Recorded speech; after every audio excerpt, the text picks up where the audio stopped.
Bom dia a todos. Vamos começar então com as aulas de teoria axiomática de conjuntos, já na quinta semana. Vamos começar a falar agora do axioma da escolha. O axioma da escolha diz o seguinte: diz que para todo conjunto cujos elementos são conjuntos no vazios, ou seja, aqui estou dizendo isto, ok?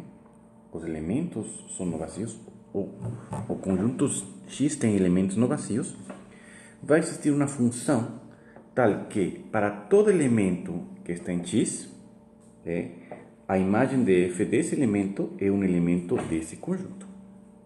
Ou seja, esta frase aqui completa. Primeiro, para todo X, tal que vazio não pertence a X, é claro, né? Porque se em princípio para um elemento Y, f de Y deve pertencer a Y, se vazio for um elemento de X, esta condição não poderia ser satisfeita.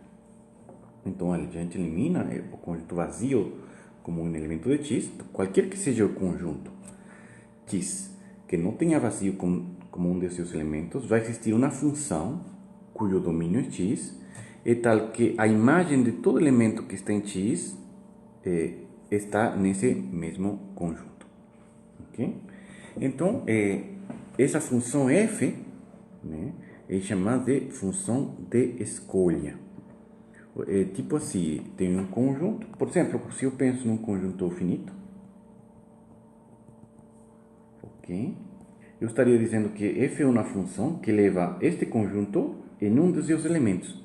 Em outras palavras, a função de escolha, ele escolhe um elemento em cada um dos conjuntos.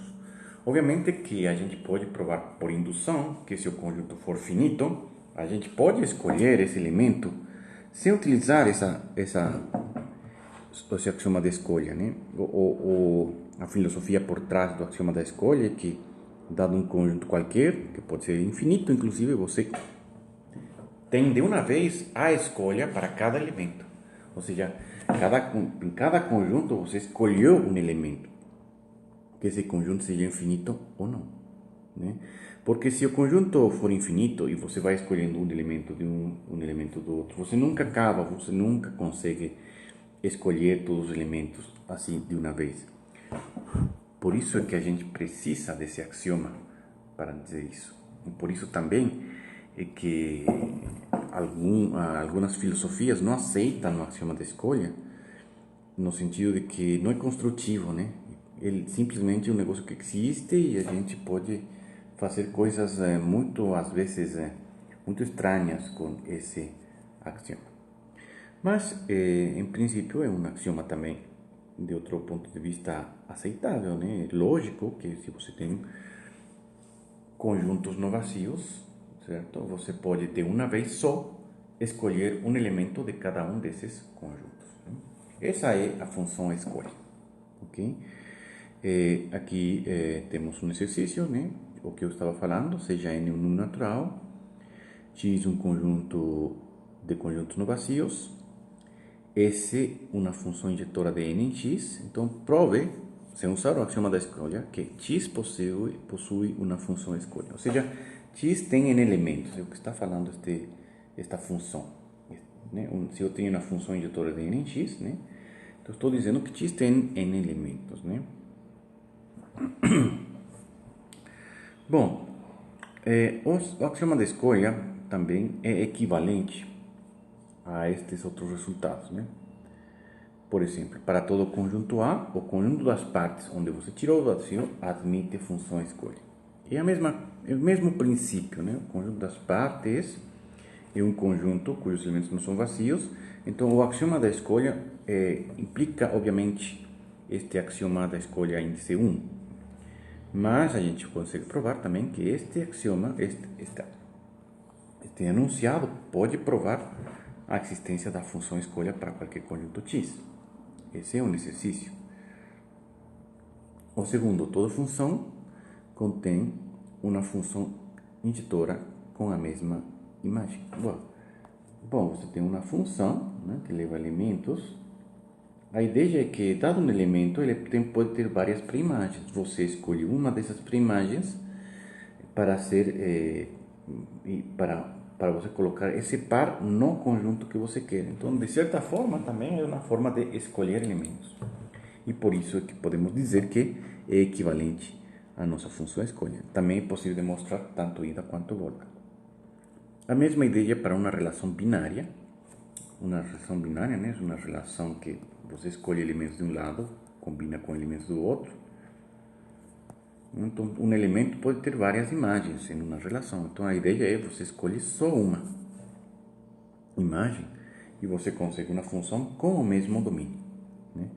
Então, são enunciados equivalentes. A gente é mais ou menos óbvio de ver que a axioma da escolha implica cada um destes resultados, mas também é possível provar, a partir destes resultados, obter o axioma da escolha, né? Está deixado também, de novo, estes resultados como exercício. Outra forma do axioma da escolha é a ideia de que o produto cartesiano generalizado é não vazio. Para definir isso, primeiro vamos a ver o que seria, por que a gente está tentando definir o produto cartesiano de outra forma, né? Se eu tenho os conjuntos A1 e A2, eu posso definir o conjunto de funções cujo domínio os elementos 1 e 2 e a imagem está em A1 união A2, de tal forma que a imagem de 1 está em A1 e a imagem de 2 está em A2. Um conjunto de funções cujo domínio tem só dois elementos. Então, eu posso definir uma função do produto cartesiano em B dada da seguinte forma, né? No produto cartesiano tenho o par A1, A2, a imagem vai ser a função, isto aqui. Justamente isto aqui, vejam, é um conjunto de pares ordenados, portanto, é uma relação, mas é uma função também porque o número 1 só está relacionado com um elemento, o número 2 também é somente relacionado com um elemento.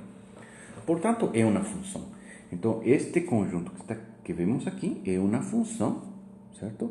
E claramente é uma função cujo domínio são os elementos 1 e 2, né? E a imagem se encontra em A1 união A2, e claramente como A1 é um elemento de A1 e A2 um elemento de A2, então estas condições são satisfeitas. Então esta função, este f, realmente é uma função do produto cartesiano A1 vezes 2 em B, né?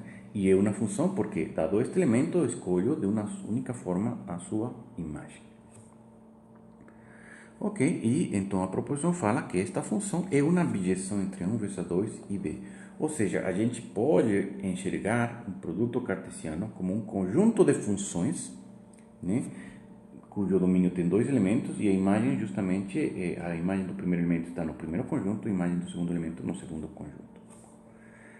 Então, dessa forma a gente pode tentar definir um produto cartesiano generalizado. Bom, então, este aqui é um conjunto de funções, né, de 1, 2 e união a 2. Se o par A1, A2 está aqui, então isto é uma função, né, de 1, 2 em A1, união a 2, claramente, né, pelo que acabei de falar. E, além do mais, dizer isto, quer dizer que f de 1 é A1 e f de 2 é A2, né? Portanto, isto aqui é uma função que vai realmente deste produto cartesiano em B, porque A1 está em A1 e A2 está em A2. E o que precisamos provar é que essa função é uma bijeção. Então, vamos provar que ela é injetora, né? Digamos que eu tenho dois elementos no produto cartesiano, então f de A1, A2 igual a f de B1, B2, significa que estes dois pares, estas duas funções devem ser iguais, né, as imagens. Mas, o que isso significa? Que 1 a 1 tem que ser igual ao primeiro ou ao segundo elemento, porque são dois conjuntos com dois elementos, né? Mas 1 é diferente de 2, então esta igualdade não pode acontecer. Portanto, isto é igual a isto, o que significa que A1 é igual a B1. Lembrando que em um par ordenado, dois pares ordenados são iguais se ambas coordenadas são iguais. E da mesma forma, eu consigo provar que 2 a 2 tem que ser igual a 2B2, já que 1 a 1 é isto, então este aqui tem que ser o outro elemento, necessariamente, o que vai implicar que A2 é igual a B2. Ou, em outras palavras, estes dois elementos, se têm a mesma imagem, são iguais, ou seja, f é injetora.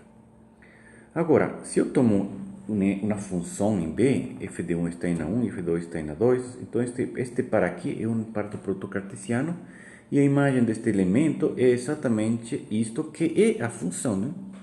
F de 1, f de 1 e f de 2 são esses, então esta é a função f, que é um conjunto, é esse conjunto aí. Portanto, f vai ser sobrejetora também. Então, dessa forma, a gente tem uma objeção entre A1 vezes A2 e isto.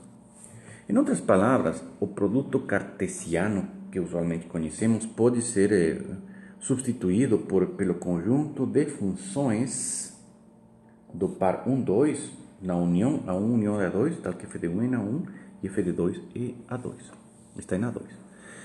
A única coisa que a gente deve tomar cuidado, né, é que a gente primeiro definiu o produto cartesiano para definir o que é relação, para definir função, e agora estamos tentando redefinir produto cartesiano utilizando função, né? Então, a definição do produto cartesiano não pode ser feita desta forma, porque ela depende da definição anterior e vira toda uma coisa cíclica em quem que foi primeiro, né? Quem foi primeiro foi este. Então, a nossa definição de produto cartesiano continua sendo a mesma. Por isso que a gente chama este novo produto cartesiano, vai ser chamado de produto cartesiano generalizado, né? Então, um produto cartesiano normal é o produto cartesiano que a gente conhece, né? Mas o produto cartesiano generalizado está definido a partir do produto cartesiano usual, né? Porque uma função é uma relação, a qual é um subconjunto de um produto cartesiano. Então, a definição do produto cartesiano generalizado é o seguinte: seja A um conjunto qualquer, o produto que é generalizado de A, que vamos denotar π de A, é o conjunto de funções que vai de A em união de A, tal que para todo elemento em a imagem de f de A está nesse elemento A. Ou seja, mais ou menos entendam assim. Por exemplo, se A fosse igual justamente, tiver como elementos A1 e A2, né? Então, f seria a função que tem como domínio os elementos A1 e A2 e a imagem A1 união A2, né? De tal forma que f de A1 pertence a A1 e f de A2 pertence a A2, né? Então, esta noção de produto cartesiano generalizado realmente generaliza esta pequena noção de um produto generalizado somente com duas coordenadas, né? Aqui é um produto generalizado que não somente pode ter n coordenadas, como infinitas coordenadas, ou para qualquer conjunto A temos isto. Ou seja, A vai ser uma coleção e para cada elemento dessa coleção a imagem está dentro desse mesmo elemento. Em outras palavras, isso está intimamente ligado com o axioma da escolha, né? Em outras palavras, o axioma da escolha ele está falando também, né, que se o conjunto A é um conjunto que não tem vazio como um dos elementos, isto aqui é não vazio, né? Não ser não vazio significa que existe F. E justamente isso é a proposição. O axioma da escolha é equivalente a: se é um conjunto cujos elementos são conjuntos não vazios, então o produto cartesiano generalizado de A é diferente de vazio. Vamos demonstrar o resultado, né? Seja A um conjunto cujos elementos são não vazios, né? Vamos supor o axioma da escolha, ele diz que existe uma função assim, tal que f de A pertence a A, para todo A. Então, a função escolha, pela sua própria definição, já é um elemento disto aqui. E reciprocamente, se você supõe que vale que isto é não vazio, quer dizer que existe um elemento aqui dentro. E que são as propriedades que uma função satisfaz se está aqui dentro, né? Ela é uma função de A em união de A, tá vendo? De A em união de A, tal que para todo elemento sua imagem está no próprio A, ou seja, é uma função escolha pela definição da função escolha. Certo? Ou, em outras palavras, o produto, a gente pode definir assim: o produto generalizado de A é o conjunto de funções escolhas de A, né? E, logicamente, o axioma tem que ser com um conjunto cujos elementos são não vazios, porque se o vazio for um dos elementos do conjunto A, o vazio estando aqui, f de A tem que pertencer a vazio. Isso nunca é possível, né? Porque o vazio não tem elementos. E nesse caso, se vazio pertence a gente demonstra que o produto cartesiano generalizado é vazio, né? Vazio pertence a A implica produto cartesiano generalizado é vazio, sem usar o axioma da escolha. Agora, a recíproca é o axioma da escolha, né? Porque justamente ser o produto igual a vazio, quer dizer que vazio tem que estar em A, porque se vazio não estiver em A, este produto generalizado não é vazio. Então, o axioma da escolha é esse, né? É o produto generalizado e não vazio. Se o conjunto A for um conjunto cujos elementos são não vazios. Sim? Bom, a gente tem também, ligado com o axioma da escolha, o que chamamos de o princípio de boa ordem. O princípio de boa ordem diz que todo conjunto pode ser bem ordenado. O que significa isso? Para todo conjunto A, vai existir uma relação, né, que pertence a produto cartesiano de vezes A, tal que R é uma boa ordem em A. Ou seja, a priori, você pega um conjunto A qualquer, e você constrói uma ordem nele que vai ser bem ordenada. E você sempre consegue fazer isso. É isso que fala o princípio de boa ordem. É claro que a demonstração utiliza o axioma da escolha, o que quer dizer que isso é possível unicamente por causa do axioma da escolha, ou seja, não é construtiva a demonstração, certo? Uma pequena observação histórica seria que o princípio de boa ordem foi considerado por Cantor como uma lei de pensamento, mas não era evidente para muitos matemáticos, e para justificá-la, Zermelo introduziu o axioma da escolha e demonstrou este resultado, né? Que o axioma da escolha implica o princípio de boa ordem. Reciprocamente, a gente tem também que o princípio de boa ordem implica o axioma da escolha, mas isso foi provado depois de introduzir o lema de Zorn lá em 1922. Né? E esse lema de Zorn é o seguinte, né? Se há um conjunto parcialmente ordenado, tal que toda a cadeia é limitada superiormente, então A tem elemento maximal. Você toma um conjunto A, né, que está parcialmente ordenado. Se esse conjunto satisfaz o fato de que, bom, se eu pego um subconjunto de A que está totalmente ordenado, que é cadeia, né, então, nesse conjunto eu encontro sempre um limitante superior para todo o conjunto, então então isso significa que na verdade o conjunto A mesmo ele tem um elemento maximal, né? Veja na similitude com ideal maximal, em um anel, etc. Tem tudo a ver com essas coisas. E o teorema, né, que a gente vai provar no próximo vídeo é axioma da escolha, lema de Zorn e princípio de boa ordem são todos os três equivalentes.